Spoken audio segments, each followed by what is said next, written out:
Project management, what exactly is it? You've probably watched some videos telling you about project management and what it is, but today we're going to take it a step further. What is different about this video is I will be showing you a plethora of documents and tools that are used to manage projects. Now, what is a project? It's a temporary endeavor that is undertaken to deliver a unique product, a unique service, a unique result, or some specific outcome. That is exactly what projects are. So a project could be building a house, developing software, building a hospital, creating some deliverable that is an add-on to another deliverable, or revamping infrastructure, maybe even moving a company from one building to another. Whatever has a start and a definite end, with a set of outcomes that you're looking to get from the endeavor, that can be termed as a project. So you hear the definition. A project is a temporary endeavor undertaken to create a unique product, service, or result. So what exactly is project management? It is managing the project, managing that endeavor. So project management is the application of all of those abilities needed to manage the project. That's what it is in summary. Applying those skills, applying those tools, many of which I'll show you today, applying those techniques to manage the project to deliver the end result. That's the big thing about project management. Project managers deliver results. Project managers take you from having nothing, from your current state of nothing, zero, we have no system, we have no building, we haven't moved, to we've moved. We've got our end result. We've got our system. We've got our product. That is what the project manager's job is. It's taking the team from 0 to 100.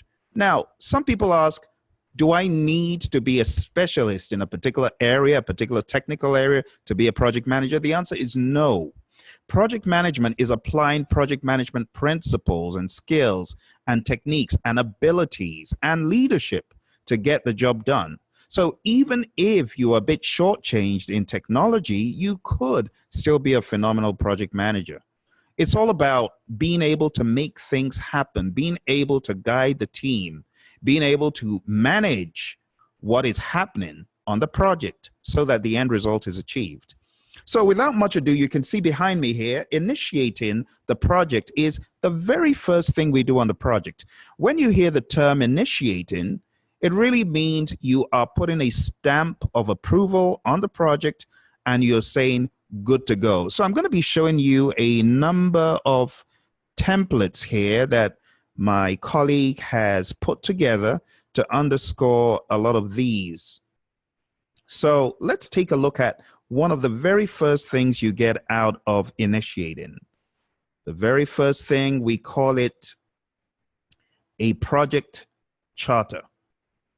Project charter. Your project charter will enable you not just authorize the project, but share the vision of the project in a meaningful way with people. And that is why it is always number one on my list. That is the project charter, and you can see it has some high-level information about what the project is, the project purpose. It describes the project. So in this case, it's a project to design a new backpack to cater to almost any travel, hiking, or recreational need.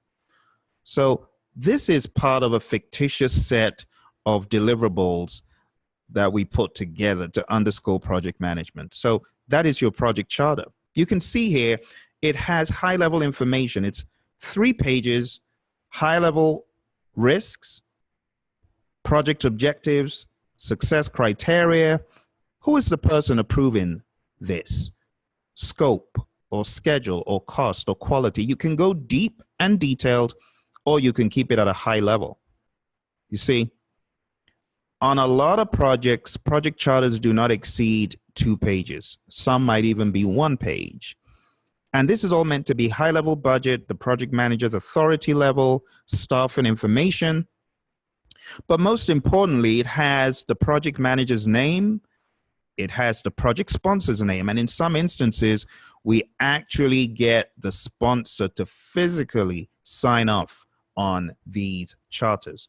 So that is an example of what you do in initiating. You initiate the project by developing the charter and getting the stamp of approval to go, to move. Now, that is not the only thing you do here in initiating. Also in initiating, we identify our stakeholders. So we have a stakeholder register. Stakeholder register, you could look at it as a catalog of sorts or a register of stakeholders. It really catalogs the stakeholders who could be affected by the project. In fact, a stakeholder is someone who is affected by the project or someone who can affect the project. So you want to identify those folks and you want to make sure you understand what exactly they are looking for from the project. So I'll show you another template here of a stakeholder register.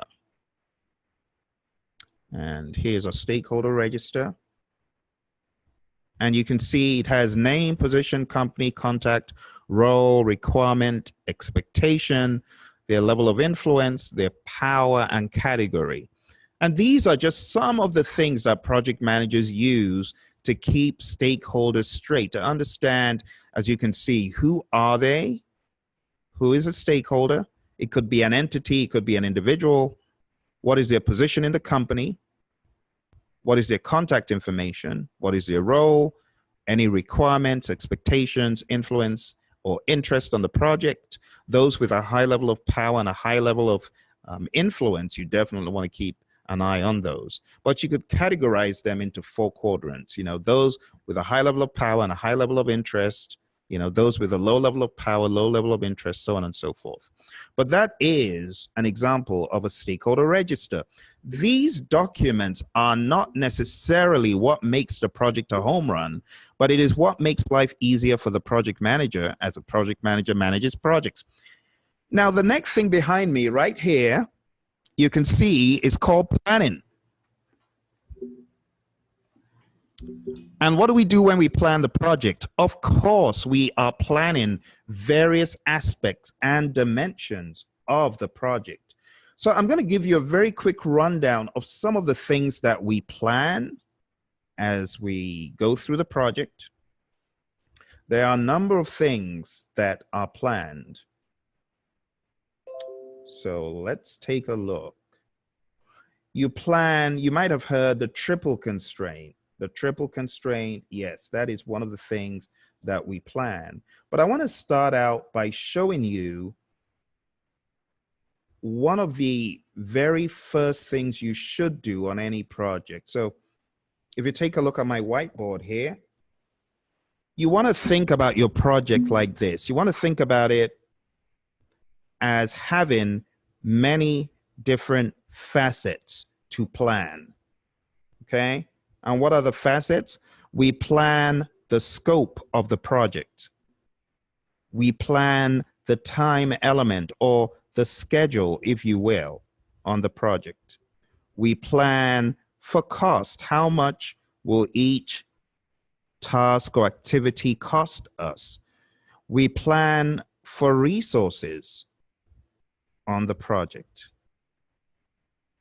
We also, of course, plan how to manage risks on the project. We also plan for quality on the project. We also plan things we call contracts, or if you will, you could call them procurements on the project. You see, those are just a few of the things we plan. And don't forget, even though we've looked at the stakeholder register, we also plan how to engage stakeholders. You see, we also plan how to communicate. You see, there's a boatload of things we plan. Communication.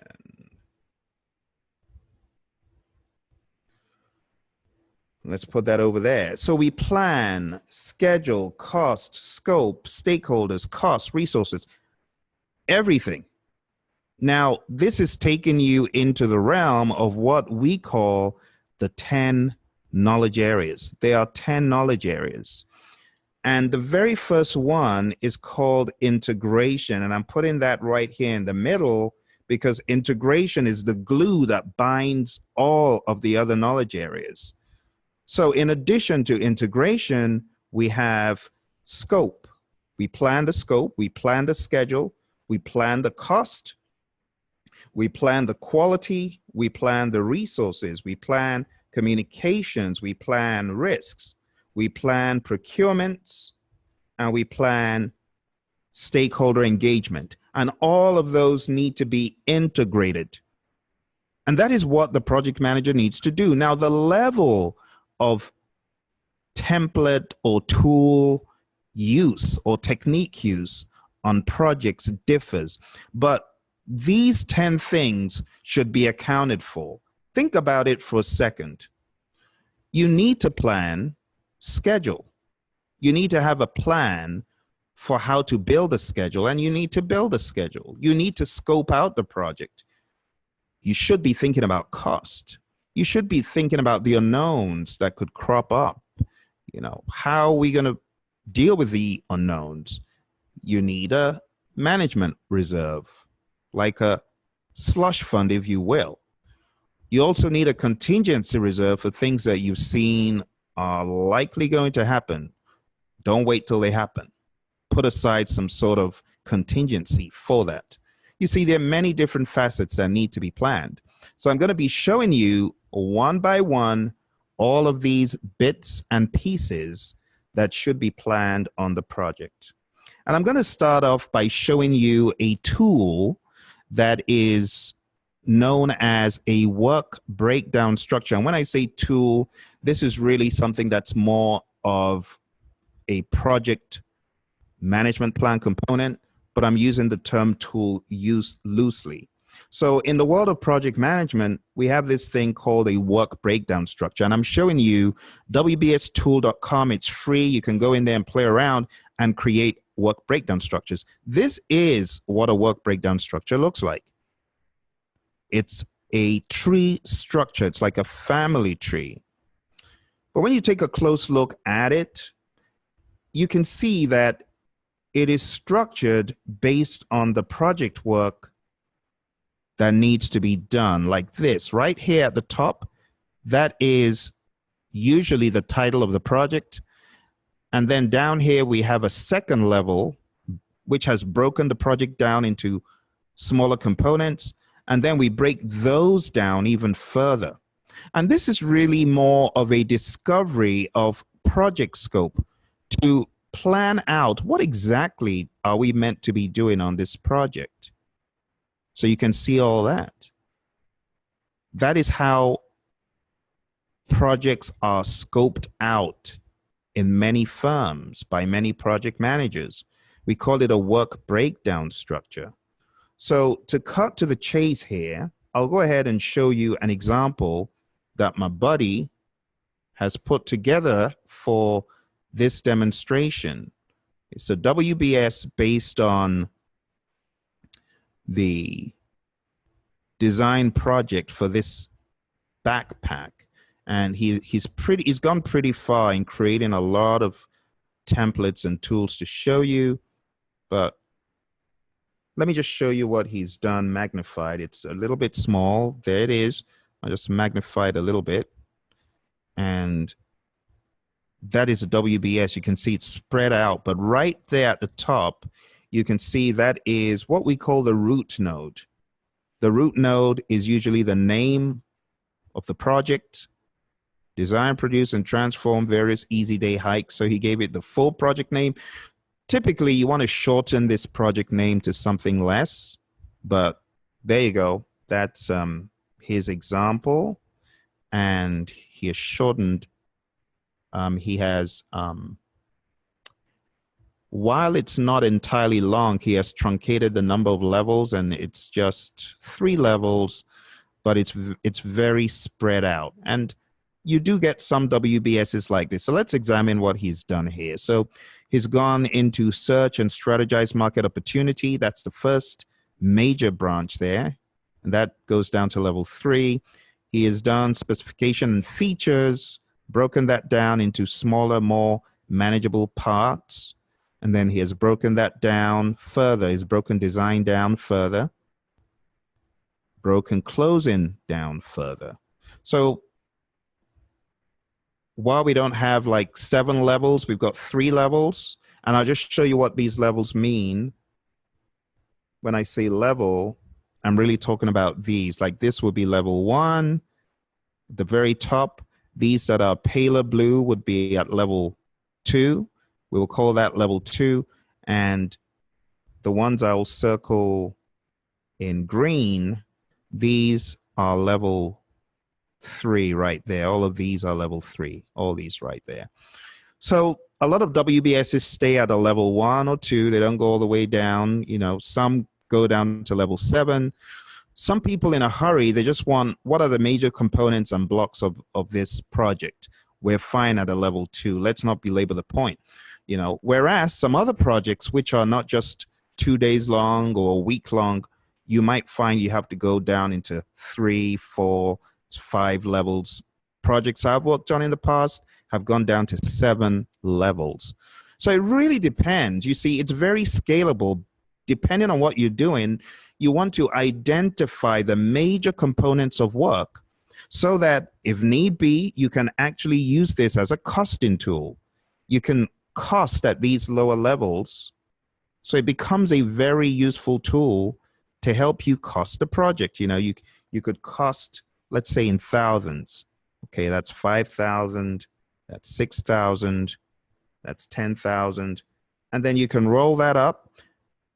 It's a very good visualization tool. You roll that up, okay, that's 21,000. And then you keep rolling up till you get to the top. It's great for planning. It's great for identifying what you need to do. It's great for sharing vision. I remember being with a group of scientists with my buddy, Colin. We went out to have a WBS workshop, and we helped them to gather their thoughts to put together a work breakdown structure. It blew their minds. Their own minds. They knew what they wanted to do, but they had never seen all of them come together with one vision, one mind, one goal, visually displayed. By the time we were done coordinating the WBS development, and we also put this information together into a robust schedule, by the time we were done, they couldn't believe their eyes. And I've seen this in many companies. It's one thing to have in your head what you want to do, but the job of the project manager is to put it all together and help everyone see the vision through things like a WBS and other tools. So that is an example of a work breakdown structure. But that's not all. Let me back up a little bit. Before you get to a work breakdown structure, you should have collected requirements. Those requirements will enable you know what the scope is.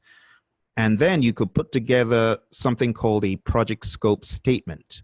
So let me back up just a little bit, because you might wonder, wow, okay, I can just jump into the WBS. Not so quick. There are a few things you might want to do first, okay? So before you jump into your WBS, you may want to have some sort of requirement documentation, or you might want to create an Excel table of requirements to origin. What are the requirements and who asked for it? That we call a requirements traceability matrix. So if you take a look at this, this is a requirements traceability matrix. And the requirements traceability matrix has the requirement, as you can see. And in addition to the requirement, we have the source. The requirement, who asked for it? The requirement, who asked for it?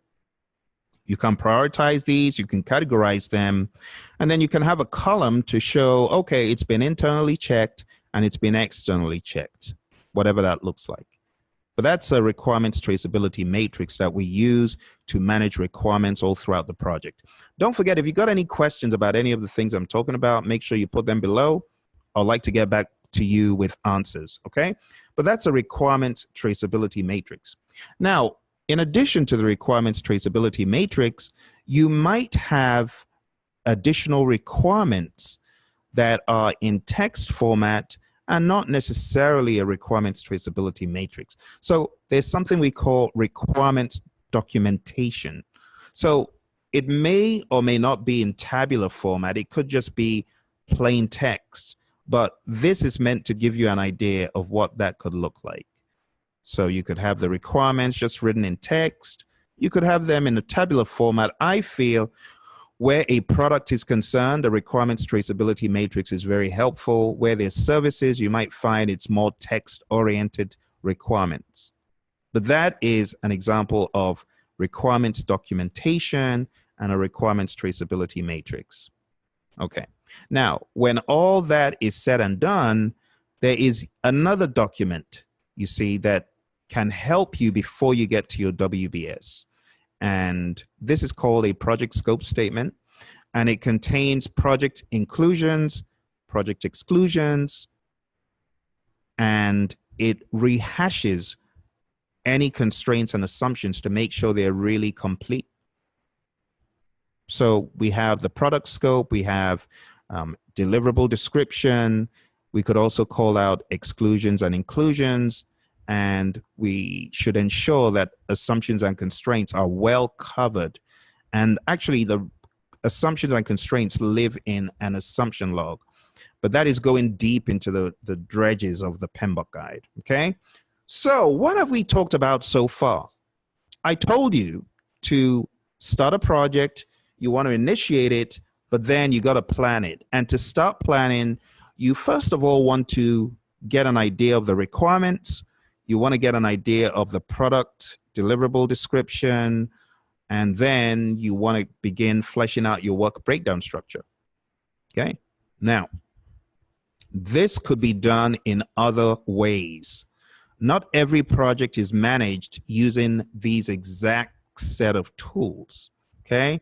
So very early, before we go too far, I want to begin getting you to think about other ways of managing projects, because there are many ways to manage projects. Okay. Another way that projects are managed is by using agile methods. So I'm going to show you an example of one of the agile methods out here. This is a website called Trello.com. And believe it or not, my video guy, he actually uses Trello now. I converted him to the dark world of agile, and he's drunk the Kool-Aid and he loves Trello. So here's an example of Trello. Trello, you can see it uses a Kanban board, or Kanban, as they call it, board, to align what needs to be done. So we've got to do, what needs to be done, doing, what we're doing right now, and when we're done, we move the card over. So if you click on one of these cards, you can see you can make it color-coded. A lot of possibilities for the description to be typed in. What are we doing? You can actually get team members, you know, assigned or involved in this.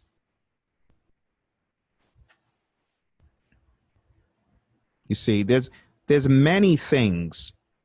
There's many things that you can do here. But the bottom line is, when you start working on the task, you move it into the doing column. I usually recommend a WIP, that's a WIP, a work in progress, of not more than 2. If you pile on more than 2, you get disoriented and you get nothing done. And I usually have 2 things in my column when I am waiting for one to cook.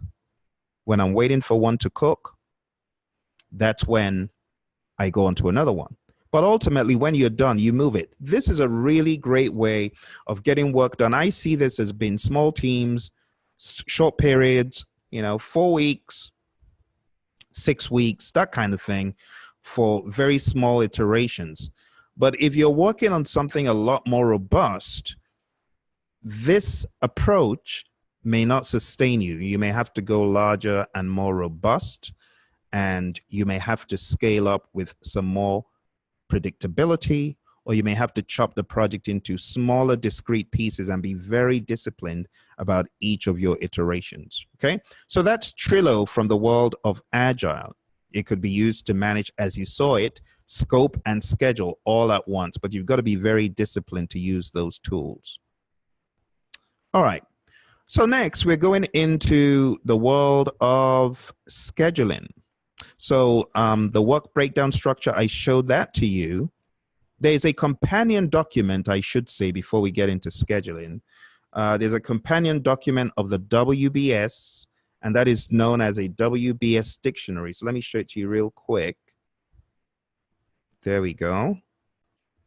And as you can see here, the WBS dictionary describes each of those components that I was showing you. See, I showed you a set of components. Well, the WBS dictionary will define each one. And you can see that each WBS dictionary component maps back to the same number identification as the WBS. So go into the WBS here. You can see this is search and strategize market opportunity. So go in here, you should be able to find it in your WBS dictionary. Let me get that dictionary open again. There we go. So you can see the dictionary and item 1.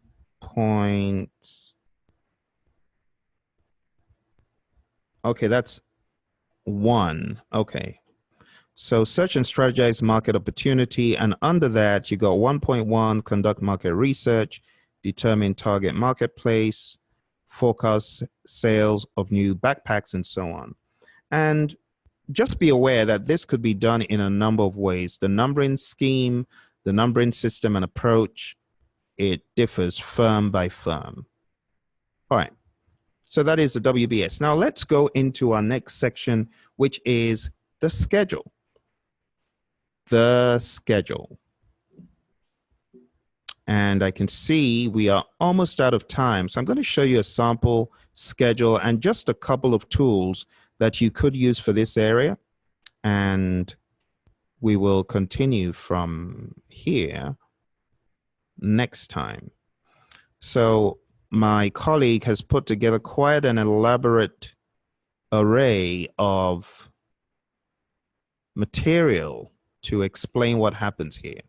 So in scheduling, the first thing that you do really is to plan how to schedule, and then you begin identifying the activities that need to be performed. Remember, in the world of Agile, this is done very differently. But here in predictive project management, we identify what needs to be done. We put it into a list. We call it an activity list. So we create an activity list. And then from here, the next step will be to sequence the activities, like put the activities in the order that they will occur in. In other words, creating a network diagram, as it were. A network diagram just shows networks of interdependencies and interconnections between the activities. Something else you want to do here is create a milestone list. Identify the milestones. You know, what are the major accomplishments that you're looking to achieve on the project? So we have that. And after that, we think about how long our project will take, or how long each activity will take. So we do some duration estimating to identify how long each activity will take. And that could look something like this. So we've got all of the activities. They're all mapped to whatever WBS component they belong to, or we give them a unique activity ID. But ultimately, we compute the duration. We could use a parametric estimate. As you can see there, we could use a 3-point estimate. We could use an analogous estimate. See? So regardless the estimating approach you use, The bottom line is you get to the number of time periods for each activity. And when all is said and done, then you have pretty much developed your project schedule. Now, the project schedule can be created using a number of tools. One of the tools that you could use is Microsoft Project. You could, in addition to Microsoft Project, use many other tools. So I'll show you one of such tools that is out there in the marketplace. I do not own shares there, although I have taught a few companies this, but I actually started using Microsoft Project first. So anyway, here is a tool known as Smartsheets. And Smartsheets enables you track tasks, not just using the start and end dates, also the durations. And also it gives you a visualization of what you're doing. So you can see the Gantt chart view on the right-hand side, and all those employees who have been assigned to the project are also visible. You can see the dates, start and end dates, and you can also go as far as assigning people to each task. These are some of the tools project managers use to keep the project straight. Okay? And with that, my friends, we have come to the end of part 1 of this series of what is project management, PM 101. I wanted to make it as hands-on as possible instead of just going round and round in circles blabbing about this stuff. But right now we are in planning. And in our next episode, we will continue in planning because planning is huge. There are 49 processes currently in the PMBOK guide, and about just shy of half of them are from planning. So there's a lot to talk about in planning. That's why there's so many tools and documents and plans. But we'll get down to the bottom of it. I'll show you all of these in our next episode. If there's anything in particular that you would like to see from a PM 101 standpoint, let me know. If you have found this to be interesting and you want to study more with me, I would invite you to go to our website, www.praizion.com, right here. And if you are looking for, let's say, PMP exam training, that is there. Or maybe you want to go for the CAPM exam, you could also take this very first course here. Or if you feel, oh, Phil, I'm kind of new to this, I really need to go in baby steps, scroll down and click on Project Management Night School, select that, and you'll be amazed. It's on demand. You'll get in there immediately, but you'll be amazed at how much you will be able to learn about project management in a short amount of time. And not just that, you will also be able to learn about what is new in the industry and what is happening in the world of project management, job-wise, career-wise, okay? So if that's of interest to you, hit that, and I'll see you in our next episode. Bye for now.